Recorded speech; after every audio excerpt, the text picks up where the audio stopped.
Delhi rows avenue court నుంచి బయటకొస్తూ కీలక వ్యాఖ్యలు చేశారు ఎమ్మెల్సీ కవిత. ప్రజ్వల్, రేవణ్ణ లాంటి వారిని దేశం దాటించారని, తనలాంటి వారిని అరెస్ట్ చేయడం చాలా అన్యాయమన్నారు. ఈ విషయం అందరూ గమనించాలని కోరారు. కోర్టు నుంచి బయటకొస్తూ ఈ రన్నింగ్ కామెంటరీ చేశారు కవిత.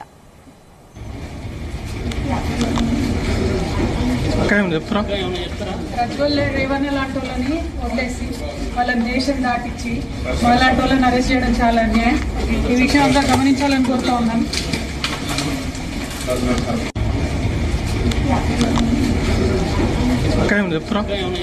ప్రజ్వల్, రేవణ్ణ లాంటి వాళ్ళని వదిలేసి వాళ్ళని దేశం దాటించి వాళ్ళంటి వాళ్ళని అరెస్ట్ చేయడం చాలా అన్యాయం.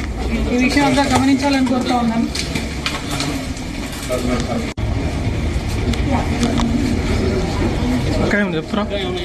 ప్రజ్వల్, రేవణ్ణ లాంటి వాళ్ళని వదిలేసి వాళ్ళని దేశం దాటించి వాళ్ళంటి వాళ్ళని అరెస్ట్ చేయడం చాలా అన్యాయం. ఈ విషయం అంతా గమనించాలని కోరుతా ఉన్నాను.